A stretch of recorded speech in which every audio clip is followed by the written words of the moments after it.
they would be like, terminate your pregnancy, the baby won't make it. It was so sad for like discouraging comments to come from doctors. Like the only option was to kill my baby. And I'm like, hi everyone, and welcome back to my channel. Again, my channel is called Green Pastures. If you want to experience growth, new beginning, peace, and restoration, Green Pastures is the channel you wanna be and experience this process in your life. So today I'm gonna have a little story time of the whole process of what happened leading up to the death of my baby. It's a very long story, so it's gonna be a part one and a part two to that story. So I got pregnant in December of 2020. That's when I conceived, December 2020. I found out that I was pregnant in January. My pregnancy was very complicated because there were some days I was fine, and there was so much things happening like in this pregnancy. So in the very beginning, I was having some bleeding. Like I really thought that I lost the baby at this point. That I think I had the bleeding in February. So I really thought that, hey, I'm very early in my pregnancy and I was in the bathroom getting ready for work, and then I just started bleeding, like bleeding. So I'm like, okay, you know what? I lost the baby. That's the end. Like I was crying the whole way to the hospital. I was just crying. I was like, oh my God, my baby is gone. Like, it's so early. And I just like couldn't believe it. But I'm like, you know what? Like, what can I do? Whatever. So I went to the hospital, and then they did an ultrasound, and after they came to me and they said the baby was okay, I was so happy. They said the baby was okay, but then I had a subchorionic hemorrhage where there's like actually a little opening in my placenta. So then that was the cause for the bleeding. They said, just take it easy. Give me some measures I should follow. So that was it. I was happy. My baby was fine. So I went home, but I was still having like spotting. So I would have like mild spotting, but after a while the spotting stopped. So then I went to another ultrasound, and that ultrasound was for the one that you check the for Down syndrome. So I went to that ultrasound, and I also asked the technician to just check my placenta and make sure it was okay because I was still spotting. So then she checked, she said everything was okay. But then she did the ultrasound and she sent me for some blood tests. So that ultrasound to check for any abnormalities they do is like an ultrasound and a blood test at the same time. So then I got back my result, and for that ultrasound and blood test, and then my doctor called me and she said that and my AFP level was high. So AFP is just basically the alpha fetoprotein in your blood. So usually when they detect that your AFP is high, it could just be a sign that your baby might have some developmental problem. It could be the brain or the spine. So she wanted to do more tests. So then we did further testing, and everything was fine with the baby. I went to do a second ultrasound of my placenta. It was fine. Everything was fine. So that was that. Okay, thank God, everything is fine. My baby is fine. The placenta is fine. So I was just happy. Then I was home, just going. I went back to work, working.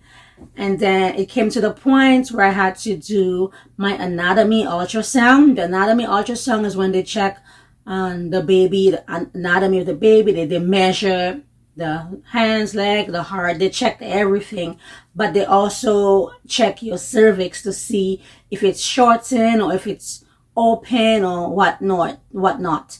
So I went for that ultrasound, and then the lady was checking. She measured the baby and everything.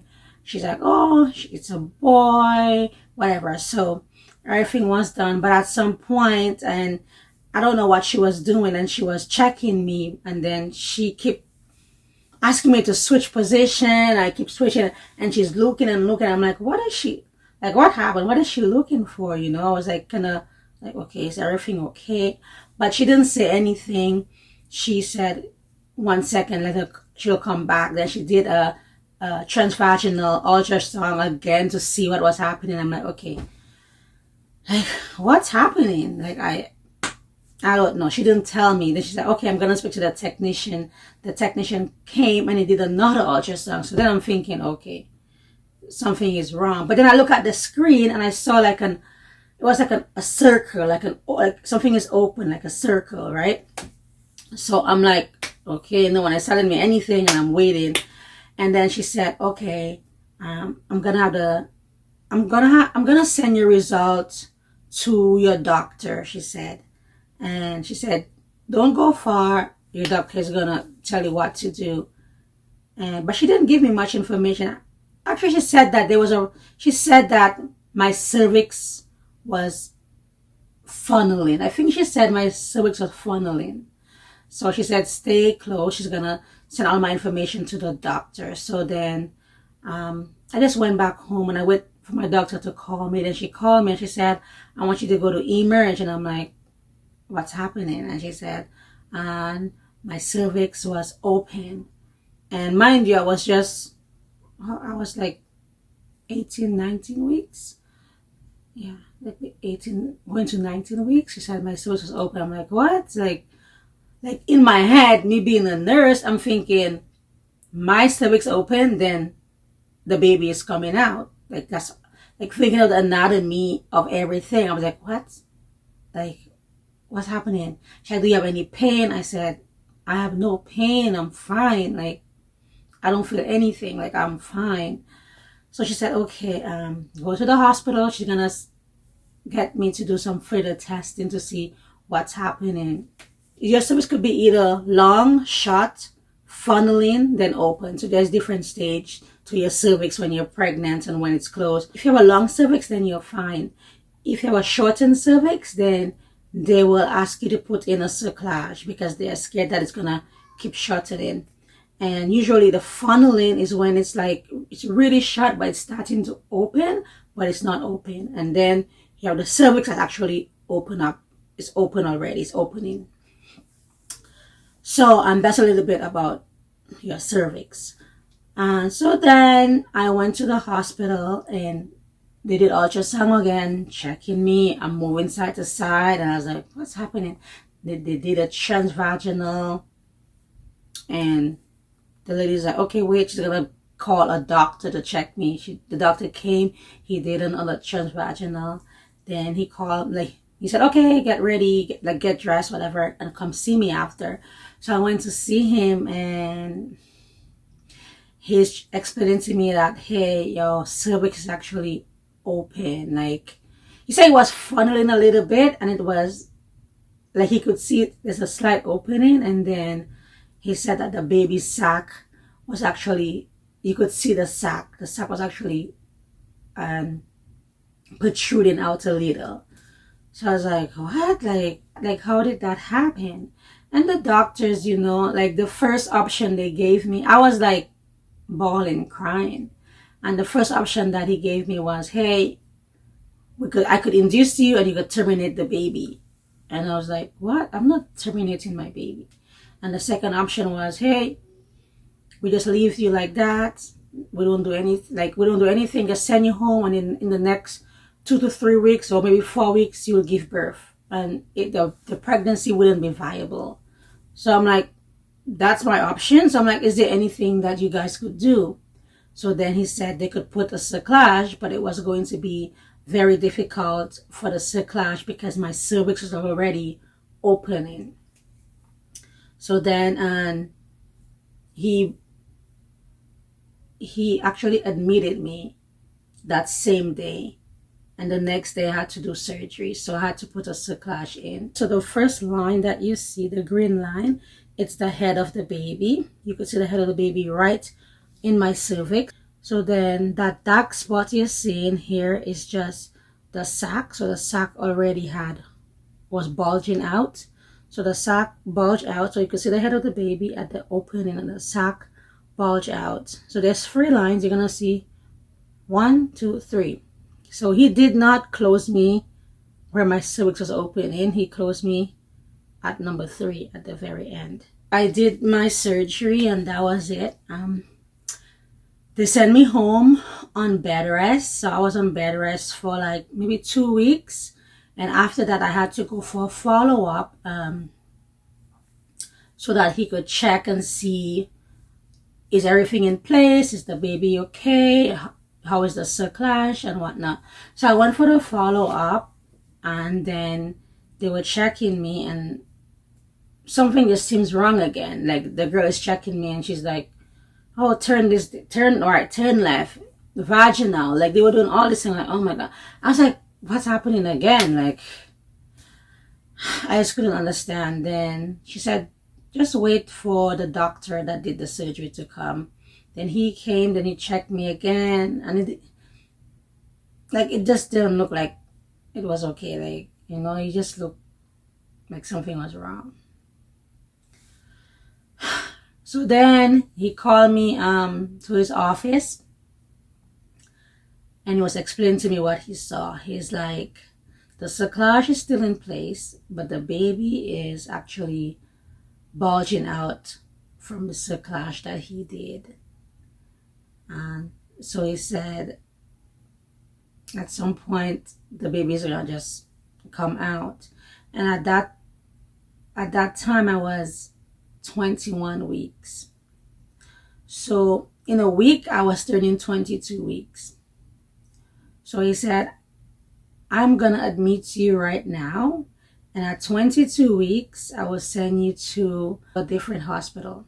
So at the hospital I was, they don't resuscitate babies on under 22 weeks. So because I was 21 weeks, if the baby came, they wouldn't resuscitate him.